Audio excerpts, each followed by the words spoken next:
दिलारा बेहद गुस्से में आ चुकी है और गुस्से में आकर हमना को कॉल करती है और कहती है कि तुम्हारी सास को तो बिल्कुल भी तमीज़ नहीं है। ऐसी कैंची की तरह इन लोगों की ज़ुबान चलती है कि तुम्हें क्या बताऊं।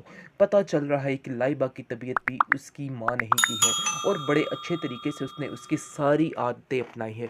जिसको सुनकर हमना कहती है कि आखिर ऐसा क्या हो गया कि आपने इतना वावेला मचा दिया। आप कुछ देर तो सब्र कर जाती, थोड़ा सा तो इंतज़ार कर जाती।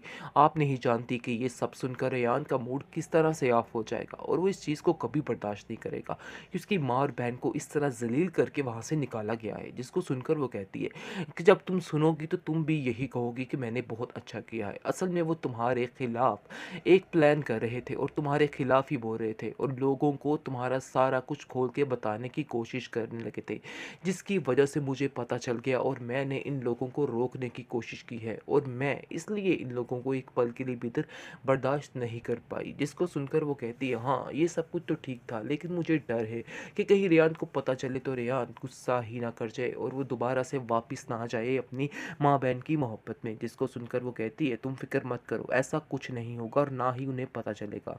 तुम बस रेहान को बिल्कुल मुत्तमिन रखो और कहो कि सब ठीक है, इसलिए भी तुम्हें फ़िलहाल कुछ भी बताने की ज़रूरत नहीं है उनके बारे में। और टेंशन मत लो, तुम्हें टेंशन बिल्कुल भी नहीं लेनी, अपने काम पर फोकस करो। खैर अब देखेंगे कि उधर बहुत ही बुरा हशर हो चुका है, लेकिन फिर भी हरीम उनका साथ देने को तैयार है। मुदस्सिर ने उसको साफ साफ कहा है तुम इन लोगों का साथ कैसे दे सकती हो, वे वही फाइज है जिसने तुम्हें ठुकराया था और तुम्हें जलील किया था बड़े ज़माने में, और अब इन लोगों का साथ देना सिर्फ और सिर्फ बेवकूफ़ी है, इसके अलावा कुछ भी नहीं है। लेकिन हरीम साफ साफ कह देती है मुझे इन लोगों से अब कोई गर्ज नहीं है, मैं सिर्फ और सिर्फ इंसानियत की खातिर इनकी मदद करना चाह रही हूँ, उसके अलावा और कुछ भी नहीं, इसलिए आप भी परेशान ना हो। क्योंकि ये बात मुदस्सिर की माँ ने उसको समझाई है कि तुम्हें अब उनके दोबारा वापस उनके पास नहीं जाना चाहिए और कभी भी उन पर यकीन नहीं करना चाहिए। ये बात खुद भी हरीम जानती थी कि उसे अब इन लोगों पे यकीन नहीं करना बल्कि इन लोगों से दूर भागना है, और ये बात उसके लिए बेहद मुश्किल भी है, लेकिन फिर भी वो ये करने की कोशिश कर रही है। दूसरी तरफ हमना जो है वो काफ़ी परेशान है क्योंकि रेयान बार बार पूछ रहा है कि आखिर उन सब लोगों का क्या बना, फ़ाइज़ किस हाल में है, फ़ाइज़ खुश तो है, यानी कि सब कुछ ठीक हो चुका है। इसको सुनकर वो कहती है आप परेशान ना हो, उधर मामा सब कुछ हैंडल कर लेंगी, सब कुछ ठीक कर लेंगी, परेशान होने की कोई ज़रूरत नहीं। लेकिन अंदर का भेद तो कोई नहीं जानता कि उसके साथ क्या हो रहा है। इस बात की वजह से हम ना कि वो ज़लालत होनी है रेयान से कि वो भी जान भी नहीं सकती है और वो समझ रही है कि बस बाजी वो जीत चुकी है, लेकिन बहुत ही गलत है। ऐसा कुछ भी नहीं होने वाला है, सबको उसके किए की सज़ा मिलकर ही रहनी है और इस लड़की को भी उसके किए की ज़्यादा सज़ा ज़रूर अफ़सोस हो मिलेगी। रहा है आप लोगों की ये हाल देख के। मैं चाहे जो कुछ भी है आप लोगों के साथ ये सब कुछ बर्दाश्त नहीं कर सकती हूँ। लगता तो ऐसे ही है, 99% श्योर है कि ये हरीम जो है इनको अपने घर ले जाएगी और वहाँ पर इनको पनाह देगी, क्योंकि अब इनके पास कोई भी ठिकाना नहीं रहा। जहाँ पर भी फ़ाइज़ जा रहा है वहाँ पर उसको नौकरी से इनकार कर दिया जा रहा है और उसको कहा जा रहा है कि हम तुम्हें नौकरी नहीं दे रहे। क्योंकि जो हालात उनके साथ हो गए हैं, हर तरफ वो लोग बदनाम हो रहे हैं, उनकी प्रॉपर्टी, उनकी हर चीज़ छीन ली गई है। अब उनको कोई भी काम देने को तैयार नहीं है, यानी कि भूखा कंगला पागलों की तरह वो फिर रहा है और उसको समझ ही नहीं आ रही। और जैसे ही वो फिर रहा होता है वहीं पर शायद उसका एक्सीडेंट हो सकता है, तो हो सकता है वो मुदस्सिर की गाड़ी ही हो जिसके साथ उसका एक्सीडेंट हुआ। यानी मिल मिला के इन लोगों को इकट्ठा करना उनका काम है और वो जो इस एपिसोड में करेंगे वो यही काम इन्होंने करना है। और देखिएगा कि यहाँ पर ही सारा गुत्थम गुत्था हो जाएगा और सब लोग इकट्ठे हो जाएंगे और इस तरह से फिर एहसास इनको दिलाना ज़रूरी है कि हरीम ही आप लोगों के काम आई है, हरीम के अलावा आपके काम कोई भी नहीं है।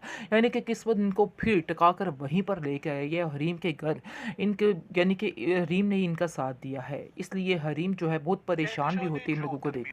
हमना की माँ का इन सब लोगों के साथ रवैया बेहद बुरा हो जाता है और वो चंद ही घंटों में अपना रूप दिखाने लग जाती है और बताने लग जाती है कि आखिर वो हमना की माँ है, यानी कि समझ आ जाती है। लेकिन कहकशा का भी तो यही हाल होना चाहिए। लाइबा से इस बात को सुनकर रहा नहीं जाता और कहती है कि कैसे लोग हैं ये, इस कदर अपनी आंखें बदल जाएंगे, हमें तो यकीन ही नहीं था। इनकी बेटी की वजह से आज सब कुछ हुआ है, हम जो कुछ भी हैं इनकी बेटी की वजह से है।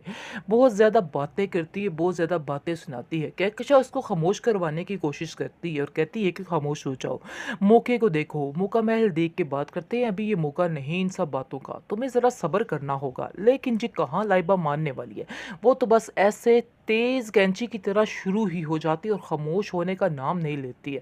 जिसकी वजह से आप देखेंगे कि सारी बातें सुन लेती है दिलारा और गुस्से में आकर अंदर कहती है कि आप लोगों को शर्म नहीं आ रही कि आप लोग किस कंडीशन में इधर खड़े हैं और फिर भी मेरे घर में मुझी को बातें कर रहे हैं और मेरी बेटी के खिलाफ ही सारी बातें कर रहे हैं। आप लोगों को शर्म आनी चाहिए थी।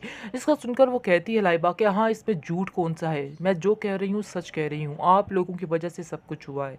आपकी बेटी की वजह से सब कुछ हुआ है। उन्होंने ही रेयान भाई का दिमाग परा और सारा कुछ ख़राब कर दिया और लूट-लटा कर ले गई। अगर वो ना आती हमारी ज़िंदगी में तो ऐसा कुछ भी ना होता। ये सारी बातें उसे बहुत कड़वी लग रही होती हैं, जिसकी वजह से कहती है कि फ़ौरन से अपना सामान पैक करो और यहाँ से निकल जाओ। यानी कि उनके पास अब कोई रास्ता ही नहीं रहा, तो वो बेचारी काफ़ी ज़्यादा कहकशा तरले-मिन्नत करती है कि नहीं भई ऐसा मत करें, हमें कुछ देर के लिए इधर रहने दें, बहुत जल्द फ़ाइज़ कोई ना कोई ठिकाना हमारा ढूँढ लेगा, तो फिर हम ज़रूर वापस चले जाएँगे।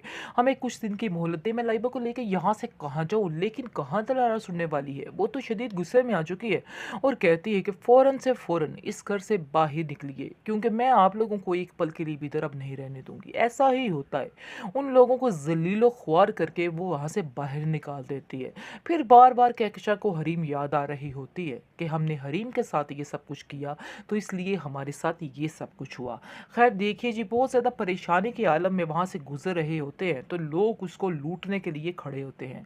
यानी कि सीन कुछ इस तरह है कि जैसे ही कुछ लोग आगे आते हैं और इन लोगों से माँगते हैं कि ये बैग अपना, यानी कि बताया गया है कि इन लोगों के पास अब एक टका भी रहने वाला नहीं है, एक सिक्का भी इन लोगों के पास अब रहने वाला नहीं है। जो इन्होंने हालत की थी दूसरों की, इससे बदतर हालत इन लोगों की होने वाली है। खैर बहुत ज़्यादा परेशान हो चुकी है, चोर जो आते हैं लूट-लटा कर इन सब से ले जाएँगे सारा कुछ। लेकिन वहाँ पर आ जाती है हरीम, हरीम देख के ये माजरा काफ़ी हैरान होती है। हरीम को पता तो होता है कि इन लोगों के हालात किस कदर बुरे हैं, लेकिन इतने गिरे हुए हालात होंगे वो सोच भी नहीं सकती। लेकिन फिर भी उन लोगों के हालात देख के इसको काफ़ी तकलीफ़ होती है और कहती है कि मुझे बहुत ज़्यादा अफ़सोस हो रहा है आप लोगों की ये हाल देख के। मैं चाहे जो कुछ भी है आप लोगों के साथ ये सब कुछ बर्दाश्त नहीं कर सकती हूँ। लगता तो ऐसे ही है, 99% श्योर है कि ये हरीम जो है इनको अपने घर ले जाएगी और वहाँ पर इनको पनाह देगी, क्योंकि अब इनके पास कोई भी ठिकाना नहीं रहा। जहाँ पर भी फ़ाइज़ जा रहा है वहाँ पर उसको नौकरी से इनकार कर दिया जा रहा है और उसको कहा जा रहा है कि हम तुम्हें नौकरी नहीं दे रहे। क्योंकि जो हालात उनके साथ हो गए हैं, हर तरफ वो लोग बदनाम हो रहे हैं, उनकी प्रॉपर्टी, उनकी हर चीज़ छीन ली गई है। अब उनको कोई भी काम देने को तैयार नहीं है, यानी कि भूखा कंगला पागलों की तरह वो फिर रहा है और उसको समझ ही नहीं आ रही। और जैसे ही वो फिर रहा होता है वहीं पर शायद उसका एक्सीडेंट हो सकता है, तो हो सकता है वो मुदस्सिर की गाड़ी ही हो जिसके साथ उसका एक्सीडेंट हुआ। यानी मिल मिला के इन लोगों को इकट्ठा करना उनका काम है और वो जो इस एपिसोड में करेंगे वो यही काम इन्होंने करना है। और देखिएगा कि यहाँ पर ही सारा गुत्थम-गुत्था हो जाएगा और सब लोग इकट्ठे हो जाएँगे और इस तरह से फिर एहसास इनको दिलाना ज़रूरी है कि हरीम ही आप लोगों के काम आई है, हरीम के अलावा आपके काम कोई भी नहीं आया। यानी कि किस्मत इनको फिर टिका कर वहीं पर लेके आई है, हरीम के घर इनके, यानी कि हरीम ने ही इनका साथ दिया है। इसलिए हरीम जो है बहुत परेशान भी होती है इन लोगों को देख